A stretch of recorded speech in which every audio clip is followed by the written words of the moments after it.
Assalamualaikum warahmatullahi wabarakatuh. Perkenalkan, nama saya Rifki Azmi Misara dengan NIM 121366508.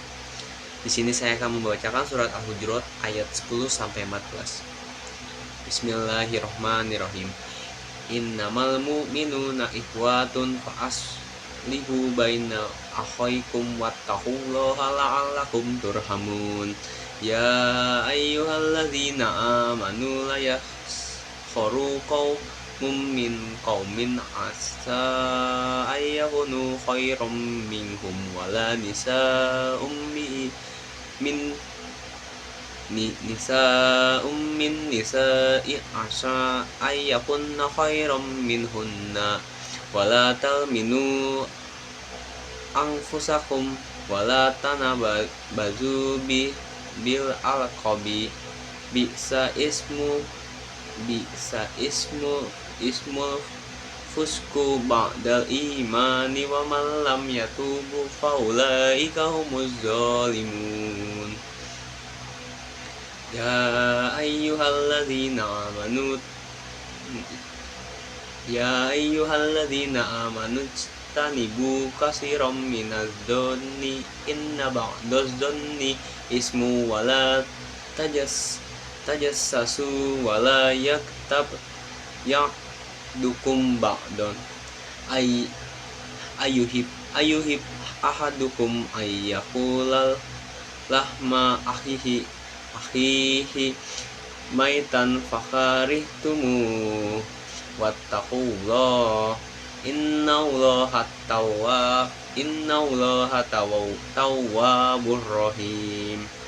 Ya ayyuhan nasu inna khalaqnakum min dzakarin wa unsa wa ja'alnakum syu'uban wa qabaila lita'arafu inna akramakum indallahi atqakum innallaha alimun khabir.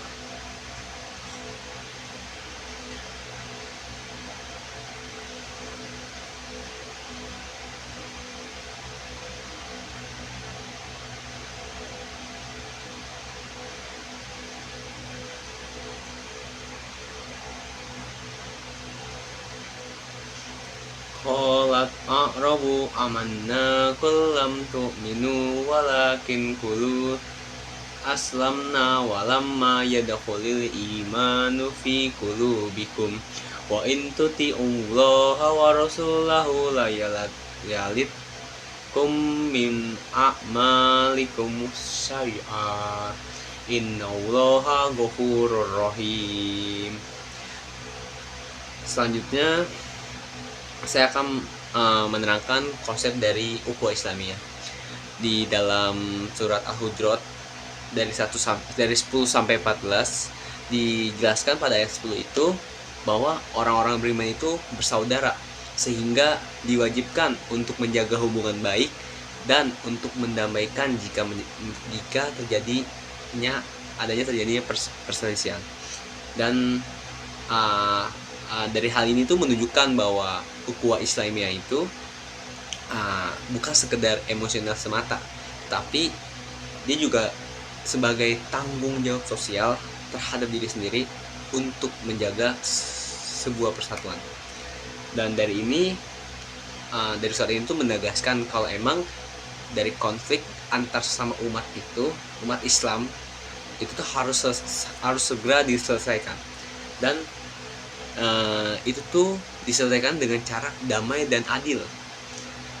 Dalam Islam pun persaudaraan menjadi dasar terbentuknya solidaritas dan kepedulian sosial terhadap sekitarnya. Dan dari yang kedua, ada toleransi dalam masyarakat multikultural. Dari ayat 11 sampai 13 itu mengajarkan perihal etika sosial, seperti larangan menghina, berprasangka buruk, menjinjing ataupun menghina, mengfitnah. Dan di situ tuh dijelaskan kalau emang manusia itu diciptakan dengan berbagai suku, bangsa, dan berbagai bahasa pun agar kita tuh bisa saling mengenal dan bukan untuk saling merendahkan dan mengejek satu sama lain. Tidak seperti itu. Dari hal ini tuh menunjukkan kalau emang agama Islam sendiri itu menjunjung tinggi dalam toleransi dan juga menghargai sesama keberagaman. Dan dari yang ketiga itu ada nilai keimanan dan moral. Pada ayat ke-14 dijelaskan kalau emang keimanan itu tidak cukup kalau hanya diucapkan, tetapi harus dilakukan, benar-benar tertanam dalam hati dan dilakukannya secara yang langsung, jangan yang sekedar lewat gitu aja. Dan itu tuh kalau misalkan nggak dilakukan secara langsung, itu belum disebut dengan beriman secara sempurna. Dari ayat ini tuh menekankan kalau emang iman itu harus disertai dengan ketaatan dan amal nyata. Jika seseorang taat kepada Tuhannya, kepada Rasulnya, kepada Allah, itu tuh dari Allah sendiri pun tidak akan mengurangi pahala dari amalnya yang dia lakukan.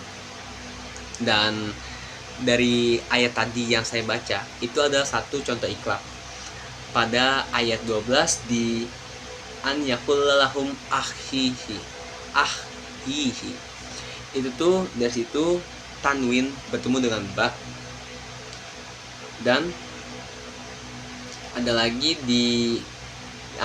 yang kalau saya lihat tadi tuh di samiun basir. Nah, unnya itu tanwin bertemu dengan ba. Nah, jadi kita bacanya tuh jadi mim, tapi mimnya yang samar, samiun basir. Selanjutnya ada contoh izhar halki.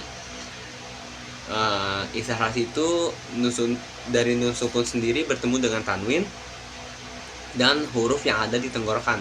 Seperti contoh ada go, ada ha, ada ain, ada ha, ada a, ada ha.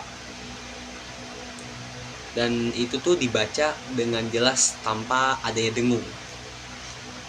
Sebagai contoh pada ayat 12 juga ada min ahyihi. Sorry yang maaf yang pertama tadi salah saya ininya. Dan dari penjelasan tersebut ya di sini min ahyihi di situ nun sukun pada kata min dan nun itu bertemu dengan hamzah dari alif, ho, ya, ha. Maka dibaca jelas izhar tanpa adanya dengung. Cukup sekian. Terima kasih. Kurang lebihnya mohon maaf. Assalamualaikum warahmatullahi wabarakatuh.